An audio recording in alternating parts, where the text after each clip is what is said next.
नमस्कार. GM cricket स्टुडिओमध्ये आपलं मनापासून स्वागत. मी रुपेश म्हात्रे, कॅमेरामन शुभम कदमसह आपलं मनापासून स्वागत करतो. आज आपण अशा व्यक्तिमत्वाला भेटणार आहोत. ते व्यक्तिमत्व म्हणजे पालघर, आणि पालघर म्हणजे ते व्यक्तिमत्व असं म्हटल्यास वावगं ठरणार नाही. सामाजिक, क्रीडा विश्वात, साहित्य विश्वात ज्यांचं नाव आहे असे आपली संस्कृती जपणारे व्यक्तिमत्व म्हणजे प्रशांतदादा पाटील. प्रशांतदादा पाटील, मी GM क्रिकेट स्टुडिओच्या वतीने आपल्या मनापासून स्वागत करतोय. खूप खूप धन्यवाद. आपला अमूल्य वेळ आपण आम्हाला दिलात त्याबद्दल आम्ही आपले मनापासून आभारी आहोत. धन्यवाद. प्रशांतदादा, पालघर जिल्हा हा आदिवासी जिल्हा म्हणून घोषित झाला, परंतु पालघर जिल्ह्यात आदिवासी समाजाला आदिवासी जिल्हा म्हणून मला वाटतं हवा तेवढा फायदा होताना दिसत नाही आहे. आपण आदिवासी कल्याणकारी संस्थेमध्ये एक सरचिटणीस म्हणून कार्यरत आहात. तर या संस्थेच्या माध्यमातून आपण आदिवासी समाजाकरता, आदिवासी समाज बांधवांकरता कसं कार्य करता त्याबद्दल थोडंसं जाणायला हवं. धन्यवाद. सर्वप्रथम म्हणजे तुम्ही ही मुलाखत घेताय माझी, त्याबद्दल खरं मी तुमचे आभार मानायला पाहिजे. पण आता आभार वगैरे मानण्यापेक्षा आपण एक चांगली चर्चा करतोय असं आपण जर ठरवलं तर ते चांगलं पडेल असं मला वाटतं. मुलाखतीपेक्षा एक चांगली चर्चा करू. अतिशय चांगला प्रश्न आहे की आदिवासी बहुल जिल्हा आहे. आदिवासींबरोबरच अगदी त्याचप्रमाणे बहुजन समाजाची लोक पण खूप या इकडे राहतात, ती एकत्र नांदतात सुद्धा. आदिवासी समाज जास्त असल्यामुळे, वोटर्स जास्त असल्यामुळे आपण पालघर जिल्हा आदिवासी जिल्हा म्हणून डिक्लेअर झाला. पण तो दुर्दैव असं आहे की मी दरवेळी माझ्या भाषणात सांगतो की सर्वात मोठा कालवा म्हणजे सूर्या कालवा किंवा मांजरी प्रकल्प असेल किंवा आपले सगळे पाण्याचे प्रकल्प बघितले तर इतकं चांगलं पाणी या जिल्ह्याला मिळालं तरी सुद्धा उन्हाळ्याच्या ठिकाणी आपल्या बायका आपल्याला हंडे घेऊन फिरताना दिसतात. आशियातली सर्वात मोठी MIDC आपल्या पालघर जिल्ह्यामध्ये म्हणजे आम्ही सगळ्यांना अतिशय मोठ्या गर्वाने सांगतो की सर्वात आशियातली मोठी MIDC आमच्याकडे. परंतु आजही आपला तरुण हा कुठेतरी नोकरीला नाही लागत, हा दुर्दैव आहे. आणि ज्या गुजरातला किंवा ज्या मध्य प्रदेशला किंवा ज्या इतर राज्यांना 24 तास वीज मिळते, जी वीज मिळते, जो प्रकल्प आहे, जो तारापूर अणुशक्ती केंद्र आहे आपल्याकडे, आणि तरी सुद्धा आपले पाणी अंधारात आहे. हे दोन्ही विदारक चित्र पालघरमध्ये. आणि त्याच साठी म्हणून ह्या अशा कल्याणकारी संस्था आहेत. आदिवासी समाजाचं जे काही काम असेल, कुपोषण हा सर्वात मोठा शाप होता. पण मला तुम्हाला सगळ्या लोकांना सांगायला एक अत्यंत आनंद होतो की याच बद्दल जो पेपर निघाला किंवा ज्याच्यामध्ये डॉक्टरेट झाल्या त्याच्यामध्ये कुपोषणाचा जो प्रकल्प, ज्याच्यावर सरकारने प्रकल्प बनवला, त्याचा आता अभ्यास केला जातो. खरं मी पालघरचा तो पण एक अभिमानाची गोष्ट आहे. भले आपण त्याच्यावर थोडी तरी मात करायला गेलो, कुपोषणाचा प्रश्न आहे, संपलेला नाहीये. त्याचबरोबर रोजगार आहे, जे स्थलांतरित मजूर आहेत, आदिवासी मजूर जे आपण म्हणतो, त्याच्यानंतर लवकर लग्न करण्याची पद्धती, परत त्यामुळे होणारी कुपोषण, परत बेरोजगारी, हे सगळी एक चेनच आहे ती तोडायचा आदिवासी कल्याणकारी संस्था प्रयत्न करते. धन्यवाद. खूप समर्पक असं आपण उत्तर दिलेलं आहे. आम्ही आपल्याला राजकीय, कला, क्रीडा आणि साहित्य या विषयामध्ये खरोखर आपलं खूप योगदान आहे असं आम्ही मानतोय. प्रशांत पाटील हे एक, मला वाटतं मुंबई विद्यापीठातून आपण पदव्युत्तर शिक्षण घेतलेलं आहे, आणि आपण दत्ता मेघे या इंजिनिअरिंग कॉलेजमधून आपण इंजिनिअरिंगची पदवी पण घेतलेली आहे. थोडंसं वैयक्तिक आपल्याबद्दल जाणायला नक्की आवडेल. नाही, आता म्हणजे बायोडाटा तर अगदी क्लिअर आहे की मुंबईमध्ये माझा जन्म, मुंबईमध्ये शिक्षण. मी माझं शालेय शिक्षण हे DS हायस्कूलमध्ये, धर्मप्रकाश श्रीनिवास सय्या हायस्कूल या शाळेत.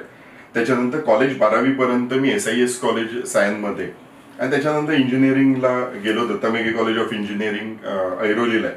तिकडनं मी 1995ला मी इंजिनियर झालो. त्याच्यानंतर लगेच नोकरी, आणि नोकरी करतानाच त्यावेळी मी ॲक्मे इंजिनिअरिंगमध्ये होतो, आणि ॲक्मेचे जे संचालक होते तेच केळवणी मंडळाचे संचालक आहेत, आणि त्यांचंच NMIS हे तुम्हाला सर्वात मान्यताप्राप्त युनिव्हर्सिटी आहे, विद्यापीठ आहे त्यांचं मॅनेजमेंटसाठी. त्यामधनं मग मला मॅनेजमेंटची, मी लेबर मॅनेजमेंट केलं, असा हा सगळ्या शिक्षणाचा भाग. आणि मुंबई सोडून या इकडे आल्यानंतर मग राजकारण, समाजकारण, असा हा सगळा प्रवास आहे. आणि मुंबई ते पालघर, म्हणजे पालघर 2000ला मी पालघरला आलो. मी आता बरोबर 20 वर्ष त्याला होतील. 19 पर्यंत मला जर समजा एखाद्या कोपऱ्यातला पाडा जरी सांगितलं असतं माझ्या गावातलं तरी मला माहित नव्हतं. परंतु आज तुमच्या सर्वांच्या प्रेमामुळे किंवा सगळे तुम्ही जे पाहताय की तुमच्या प्रेमामुळे मला अख्ख्या पालघर जिल्ह्यातला कोणा आता ओळखतो, ही खरोखर देवाची कृपा आहे माझ्यावर. नक्कीच नक्कीच. साहित्य क्षेत्रात आपल्याला प्रशांतजी खूप रस आहे.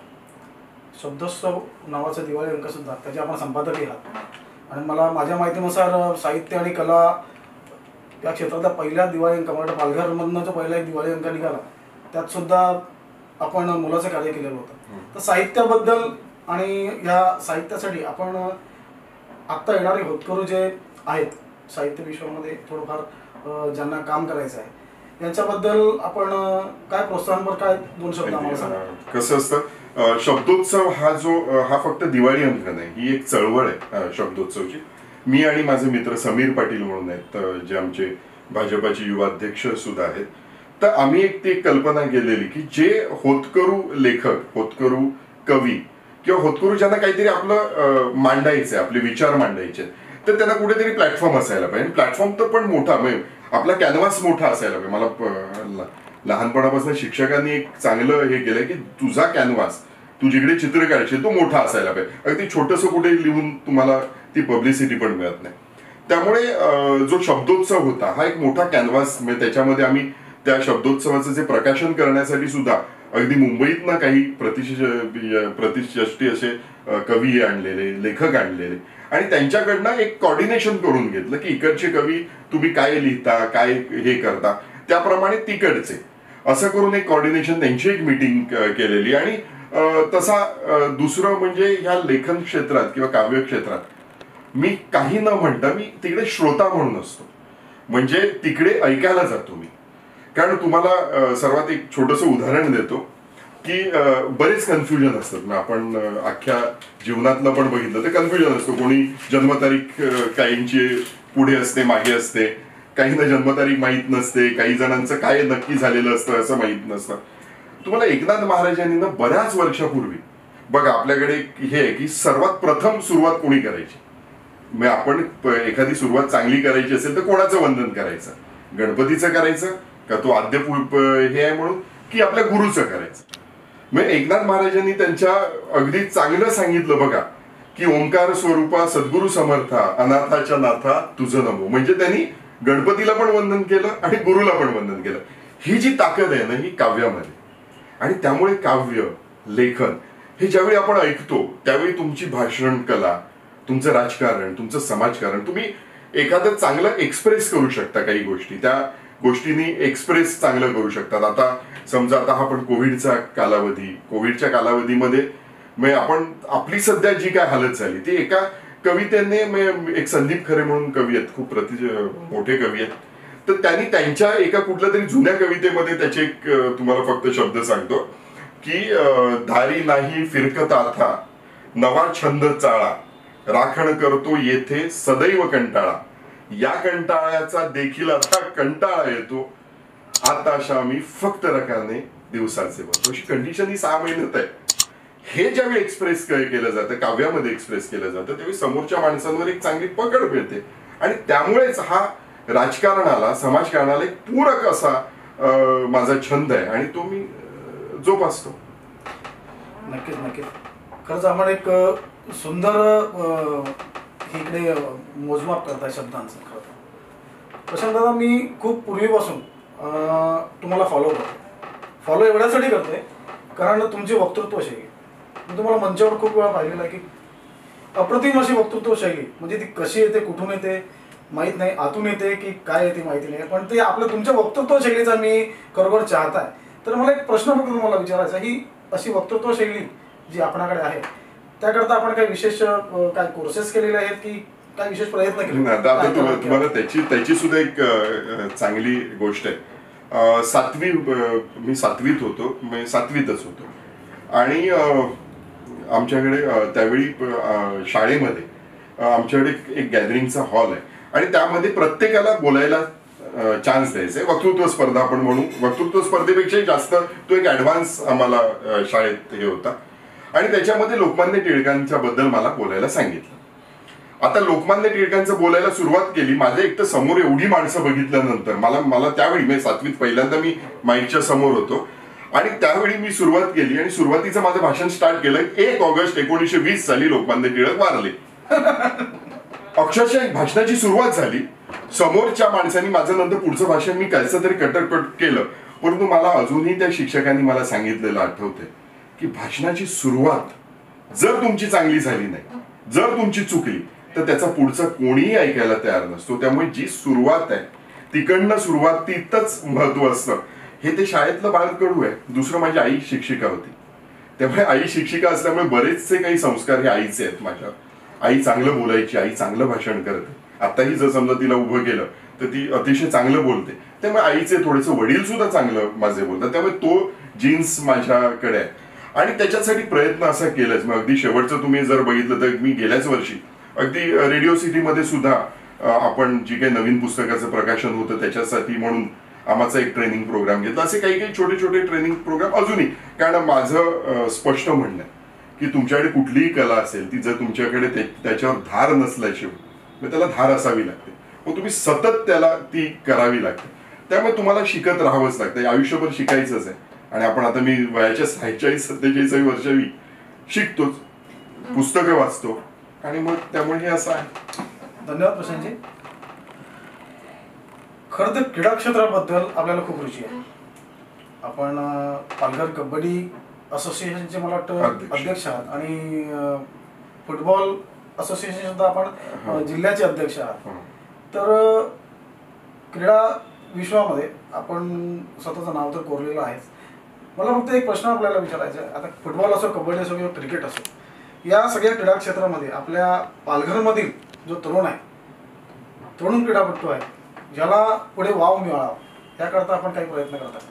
अतिशय चांगला प्रश्न आहे. खरं म्हणजे आपण जेव्हा राजकारण किंवा समाजकारण करतो त्यावेळी आपला युवक किती पुढे जातो हे मी युवक असल्यामुळे मला माहिती असायलाच पाहिजे किंवा ते तसं काम करायलाच पाहिजे. आता मी गेले 5 वर्ष कबड्डी असोसिएशनचा पालघर तालुक्याचा अध्यक्ष आहे. आता त्याच्यामध्ये मला अत्यंत गर्व वाटतो की अगोदर आपले पंच जे व्हायचे, कबड्डीचे पंच, हे सगळे बाहेर नाही यावे लागायचे. कारण कोणी स्पर्धा परीक्षा किंवा ती परीक्षाच द्यायचं नाही, आपण इकडे ती कंडक्ट केली. आता पालघरमध्ये पंच पालघरचे आहेत. दुसरं, पालघरमध्ये असे 70 विद्यार्थी दरवर्षी आहेत की जे जिल्ह्यातनं आपल्या महाराष्ट्रासाठी खेळतात.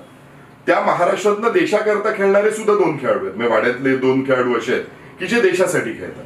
त्यामुळे त्या उपलब्धी आपल्याला पालघर जिल्हा झाल्यामुळे, जिल्हा झाल्याबरोबर हे आम्ही बऱ्याच अशा क्रीडाच्या असोसिएशन आहेत त्या टोटल आपण कामं केलेली आहेत. कबड्डी आहे, फुटबॉल आहे, आम्ही जिम्नॅस्टियम पण आम्ही बघतो. अगदी तुम्हाला सांगण्यास हे होईल की आम्ही जो आपला आट्यापिठा जो आपण खेळ खेळता, लंगडी खेळता, खो खो खेळता, ह्या जे काही सगळे खेळ आहेत ते जास्तीत जास्त मैदानी खेळ हे जास्तीत जास्त आपला विद्यार्थी. आणि बघा, लक्षात घ्या, ग्रामीण विद्यार्थ्याकडे एक मोठी स्वतःची स्ट्रॅटेजी असते, चांगली स्वतःची स्ट्रेंथ असते, चांगली स्वतःची शरीरयष्टी चांगली असते. त्यामुळे तो ते आउटपुट देऊ शकतो.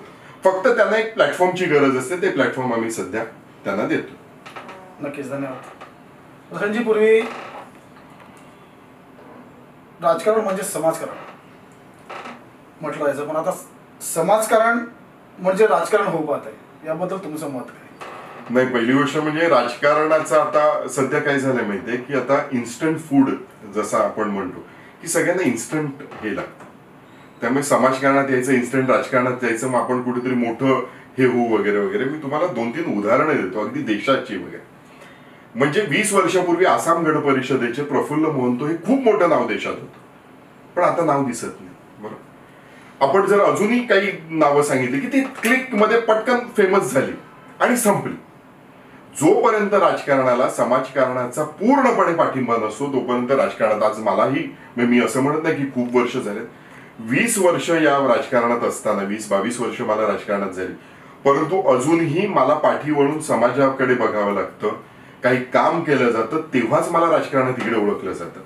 काही लोकांना सध्या आता लवकर फेमस होण्यासाठी ते काही स्टेटमेंट करतात, काही हे करतात. माझं त्यांना सगळ्यांना विनंती आहे की तुम्ही त्या फ्लॅशला तुम्ही पूर्णपणे पुढे जाऊ शकता, पण त्याची लिमिटेशन एक आहे की काही वर्षांना तुम्ही व्हॅनिश होता. अशी बरीच मंडळी, मी पालघर जिल्ह्यातली पण उदाहरणं देत नाही कारण ती कॉन्ट्रोवर्सी होईल, की भले भले लोक एका टायमाला तुम्हाला अख्ख्या जिल्ह्याचे नेतृत्व दिसायचे आणि ते नंतर मॅनेज झाले, मग त्यांना कुठे दिसले नाही तुम्हाला त्याच्यानंतर. त्यामुळे समाजकारणात जोपर्यंत तुम्ही पक्के होत नाही, तुम्ही जोपर्यंत सगळ्या क्षेत्रात पक्के होत नाही, तोपर्यंत राजकारण आहे. राजकारण मी माझं म्हणणं आहे की लोकांनी ना राजकारणाला थोडंसं काय म्हणतात आम्हाला विलन बनवलंय, किंवा आम्ही म्हणतो राजकारण हा थँकलेस जॉब आहे की याला तुम्हाला कधीच कौतुक मिळत नाही, काय नाही त्याला पैशासाठी केलं असेल वगैरे वगैरे. परंतु पैसा हा एकच हे नाहीये, याच्यामधनं तुम्हाला एक जे आत्मीय समाधान मिळतं ना समाजकारणाचं, ते राजकारण तुम्हाला पुढे नेऊ शकतं, एवढंच माझं म्हणणं आहे. याच संबंधित एक प्रश्न मला प्रशांतजी विचारतो, सामाजिक कार्याविषयी ही तळमळ आपणामध्ये कुठून आली? मी परत सांगतो, सामाजिक कार्याची तळमळ एक तर मी माझं अगोदरचं शॉर्टमध्ये सांगितलं, मी चाळीत राहायचो कोळीवाड्यामध्ये मुंबईमध्ये. आमचं अगदी छोटंसं घर होतं बरं. त्या तिकडच्या ज्या जागेमधनं कोणी इंजिनियर, मी इंजिनियर आहे, माझा भाऊ आर्किटेक्ट आहे, माझा तिसरा भाऊ इंजिनियर आहे, ही असे कोणी तिकडनं आलेले अजून त्या एरियामधनं असं खूप क्वचित हे होतं. तर सर्वात महत्वाचं असं होतं की तिकडे मला दुःख माहितीये, मला मी पाणी भरलेलं आहे. म्हणजे माझा तुम्हाला माहितीये, माझा जो डावा हात आहे, डावा हाताचा अंगठा आहे हा थोडासा वाकडा आहे, तो हांडा घेऊन गेलेलो मी आणि मी घसरलो आणि हांडा सकट मी खाली पडलेलो आणि मी अक्षरशः 500-600 मीटरवरनं पाणी भरलेलं आहे. मला माहिती आहे कॉमन टॉयलेटमध्ये जाण्याचं दुःख, हे मी बघितलेलं आहे. मी स्वतः डबा घेऊन फिरून संडासापर्यंत गेलेलो आहे, तो स्वच्छ केलेला आहे. मला आजूबाजूची घाण मी बघितलेली आहे, छोटंसं कुटुंब बघितलं. अगदी मी म्हणत नाही की अतिशय हालाकीची परिस्थिती होती, असं नाही. माझी आई आणि वडील अतिशय आम्हाला शिक्षण देण्याइतपत अतिशय चांगलं सुखात ठेवलं तसं म्हणत नाही, परंतु मला आजूबाजूची स्थिती माहिती आणि ती माहिती असल्यामुळे आणि आई वडिलांचे अत्यंत चांगले संस्कार, म्हणजे आजही मी तुम्हाला सांगतो, मी प्रत्येक तरुणाला सांगतो की आजही आम्ही आमच्या घरी राहत नाही, आम्ही आमच्या आई वडिलांच्या घरी राहत नाही. हे प्रशांत पाटलांचं घर नाही, हे प्रभाकर हरिश्चंद्र पाटील आणि प्रतिभा प्रभाकर पाटलांचं घर. तो हा जो त्यांनी मला किंवा त्या दोघांनी माझ्यावर संस्कार, ते हे सगळं. थोडंसं आता वेगळ्या विषयाकडे बोलतोय मी. पालघर जिल्ह्यातील गारगाई धरण, या धरणाकरता होणाऱ्या लाखो वृक्षांची कत्तल, ही कत्तलीला विरोध आपण केला होता आणि ती वनसंपदा आपण वाचवली होती. नक्कीच खूप मोठं काम आपल्याकडनं केलं होतं. पण Prashant Patil bullet train, Jindal jetty किंवा वाढवण बंदर अशा विनाशकारी प्रकल्पांना विरोध करताना दिसत नाही, किंवा मला असं म्हणावं लागेल काही राजकीय दबाव आपल्यावरती यावेळेस येतो का? नाही. आता बघा, गारगाई धरण हा पार्ट असा होता, म्हणजे गारगाई धरणाचं ज्यावेळी सगळी ही स्टोरी चाललेली होती त्यावेळी आरेचा पण शेडचं हे चालू होतं आणि शिवसेनाचे जे आत्ताचे पर्यावरण मंत्री आहेत ते पूर्णपणे त्या विरोध आहेत की आरे शेडमध्ये एवढी झाडं जाणार, एवढी झाडं जाणार, एवढी झाडं जाणार वगैरे वगैरे. त्यावेळी मी त्यांना तो काउंटरला हे सांगतो, तर तुम्ही जर समजा त्या आरे शेडचं म्हणताय मुंबईला ऑक्सिजनची गरज आहे, तर आम्हाला ऑक्सिजनची गरज नाही आहे का? तर आम्हालाही गरज आहे. त्यामुळे तो लढा आम्ही घेतलेला आणि 100% हे करून घेतला.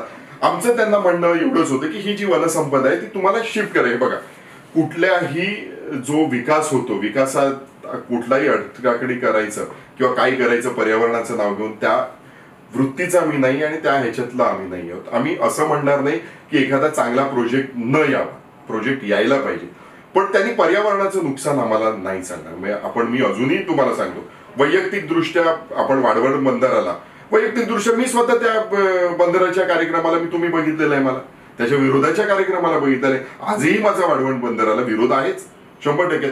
बुलेट ट्रेन ही एक वेगळी संकल्पना आहे. बुलेट ट्रेनमध्ये जागा कमी जाणं, त्याच्यानंतर ती जागा जी जाते ती जास्तीत जास्त त्यांनी जी जागा घेतलेली आहे ती काही पाण्याच्या खालनं आहे वगैरे, तो त्याचा अभ्यास चांगला केला तर तुम्हाला कळेल की पर्यावरणाचा त्याच्यामधनं तसा काही हे होताना मला दिसला नाही, म्हणून मी त्याला विरोध केला नाही.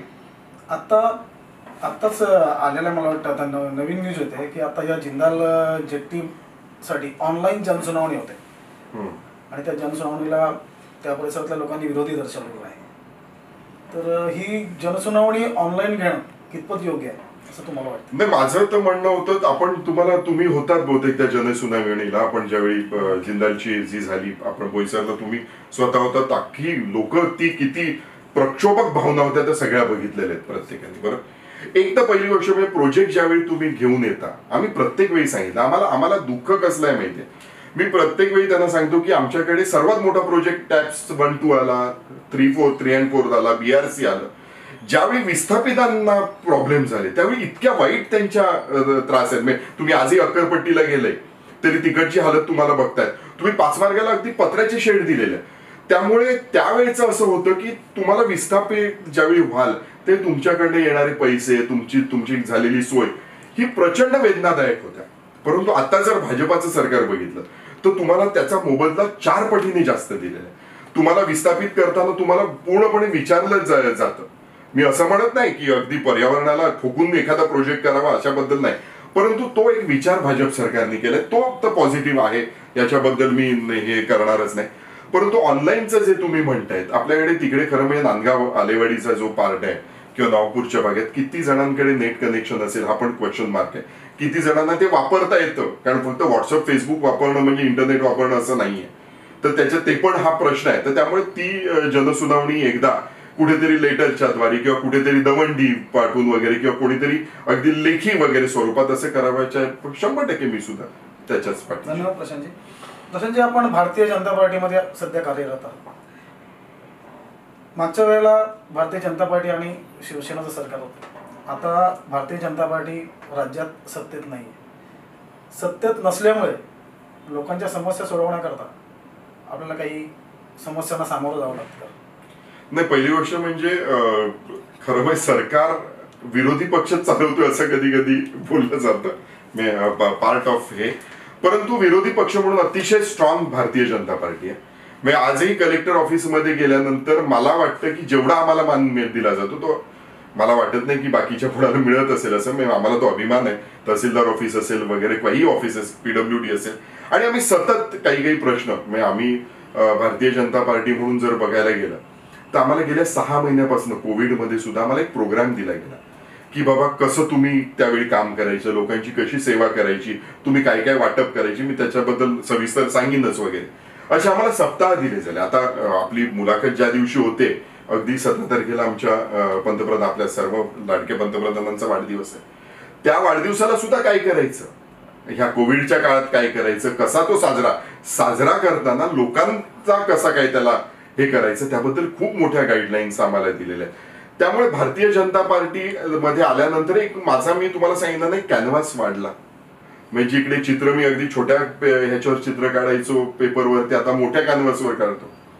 अतिशय चांगल्या ओळखी झाल्या. म्हणजे अगदी विरोधी पक्ष नेते माननीय प्रवीणजी दरेकर आणि माझं अत्यंत चांगलं अगोदरपासून सख्य होतं, आताही आहे.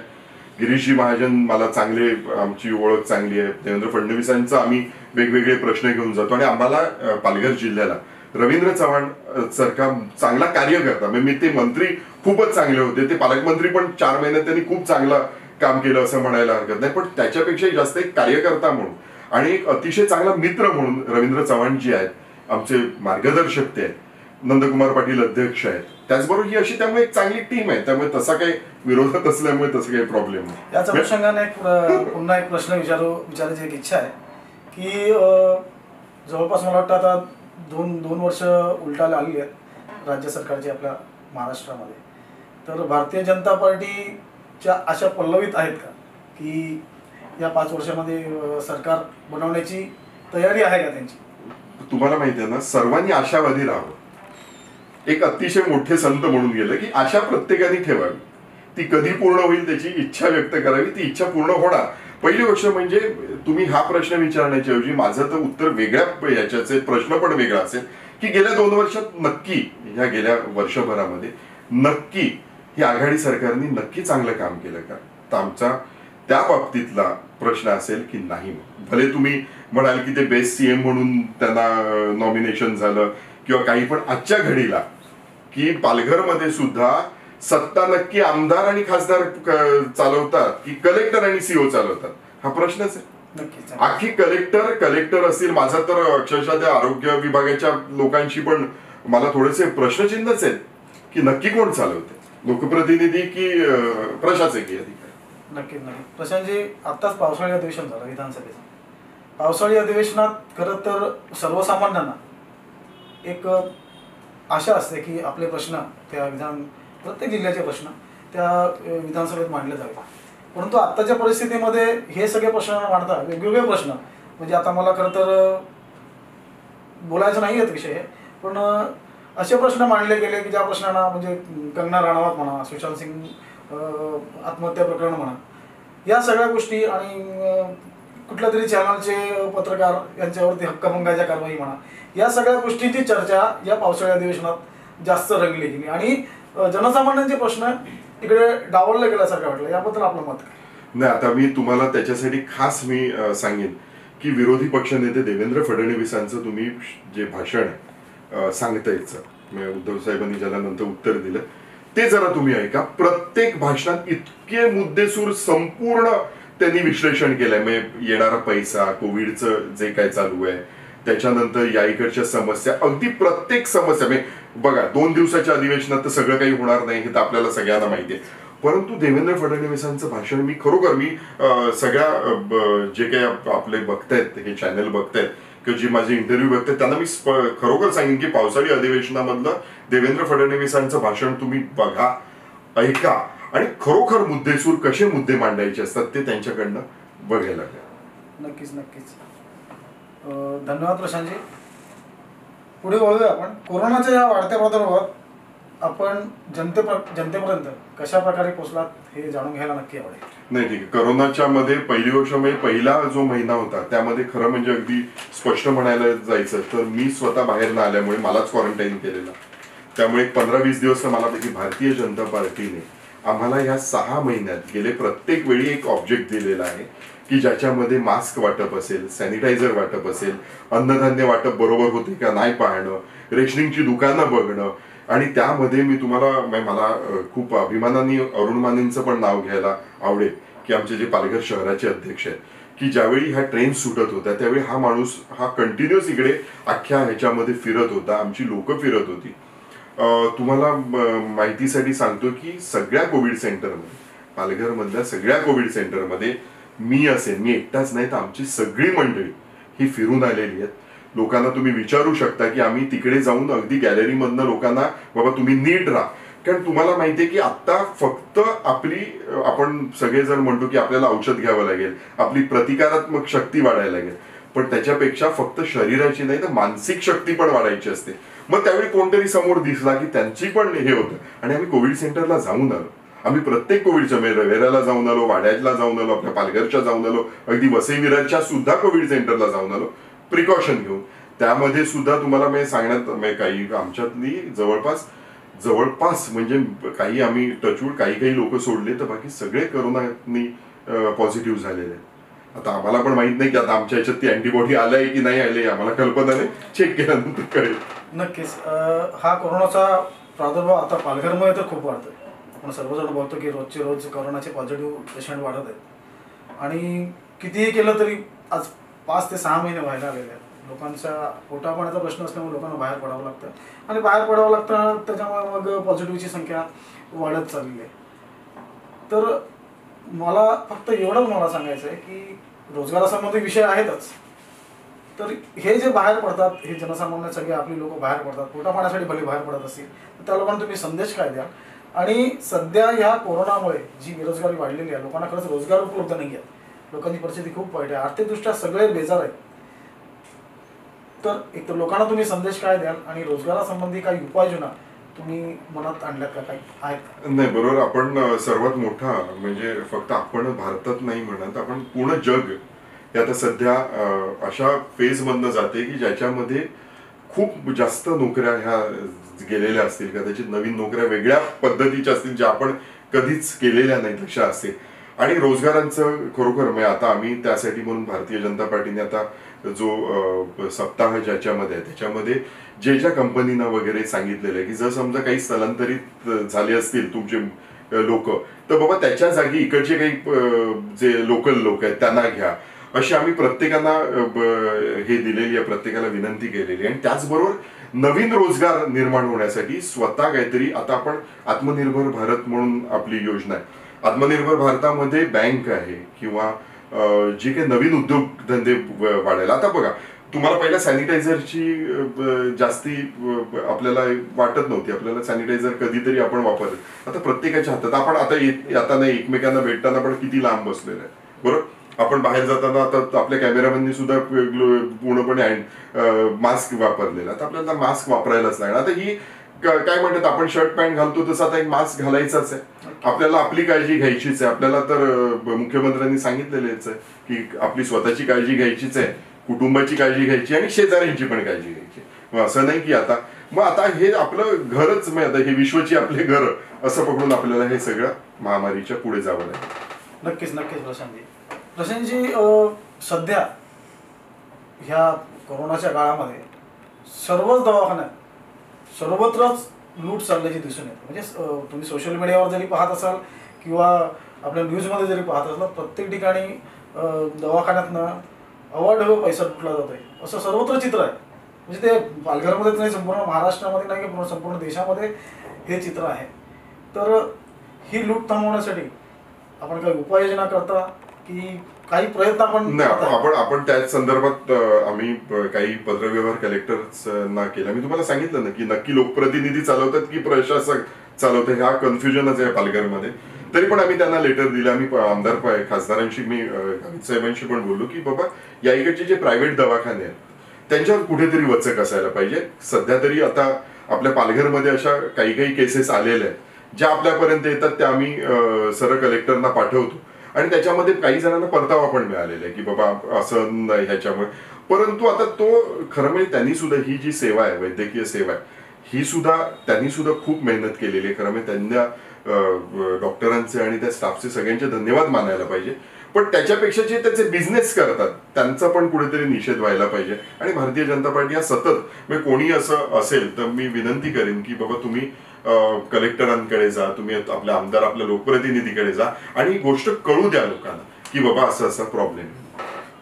नक्कीच प्रशांतजी, कोविडमुळे तर लोक हैराण आहेतच, परंतु आत्ता इतर आजारावरती उपचार जर करायचे असतील तर प्रायव्हेट दवाखाने सुद्धा उपलब्ध नाही आहेत आपल्याकडे. एक अद्ययावत असं हॉस्पिटल पालघर जिल्ह्यात हवं अशी मागणी कधीपासूनच जोर करते. नक्कीच तुम्ही त्यासाठी काय प्रयत्न करता का? कारण अशी अवस्था आहे की आपल्या देशाचे माननीय पंतप्रधान सन्माननीय मोदीजी हे जेव्हा मुख्यमंत्री होते गुजरातमध्ये, तेव्हा त्यांनी असे संस्थेचे दवाखाने गुजरातमध्ये उभे केलेले आहेत. आजही आपल्या पालघरमधनं, पूर्ण पालघर परिसरातनं लोक वापी, सुरत, वलसाड या ठिकाणी जात असतात.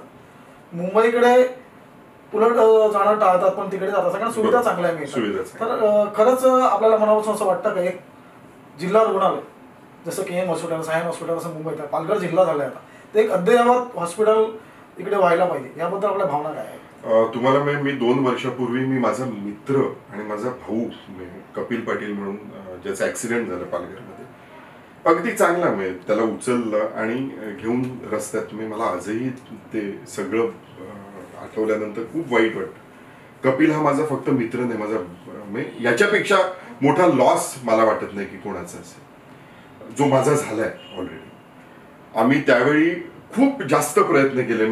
असं पण नाही की प्रत्येक वेळी लेटर देणं, हे देणं, सगळं देणं. ट्रोमा सेंटरचं काम चालू आहे. त्यातल्या त्यात आता एक ऍक्सिडेंटल वगैरे केसेससाठी ट्रोमा सेंटर या वर्षाच्या एंडपर्यंत चालू होईल असं इच्छा आहे, पण मला वाटत नाही आता कोविडमुळे हे होईल, पण त्याचं काम मनोरला चालू आहे. पण जिल्ह्यामध्ये एक मोठं अद्ययावत हॉस्पिटल व्हावं यासाठी तर खरोखर प्रत्येकाचे प्रयत्न चालू आहेत आणि लवकरात लवकर ते व्हावं ही इच्छा आणि त्याप्रमाणे प्रयत्न केले जातात. कारण मी तुम्हाला सांगितलं ना की मी बरंचसं हरवलंय. मी माझा अत्यंत चांगला मित्र त्याच्यात हरवलाय ह्या फक्त हॉस्पिटलमुळे. त्यामुळे माझा पर्सनल लॉस झालाय आणि मला आजही, तो तुम्ही विषय काढला तरी आजही माझा शब्द सुद्धा हे होत नाही, इतका जवळचा माझा मित्र मी एका छोट्याशा ऍक्सिडेंटमध्ये गमावला. त्यामुळे आणि हे असं मी माझं एकट्याच नाही, पालघरचं दुःख आहे आणि प्रचंड मोठं दुःख आहे. प्रत्येकाने, मी एकट्यानेच नाही मेहनत करत, प्रत्येकाने मेहनत करून ते हॉस्पिटल आणायला पाहिजे. नक्की नक्की, धन्यवाद. आता ही मुलाखत आटोपते घेता एक शेवटचा प्रश्न तुम्हाला विचारतो. पालघरमध्ये नगर परिषद आहे आणि पालघर नगर परिषदेचा आत्ताच एका न्यूजच्या अनुसार एक आले होते की 134वा क्रमांक लागतो नगर परिषदेचा. स्वच्छतेच्या बाबतीत असो इतर कुठल्याही बाबतीत 134वा नंबर नगर परिषदेचा लागणं ही खरं तर खूप खेदाची गोष्ट आहे.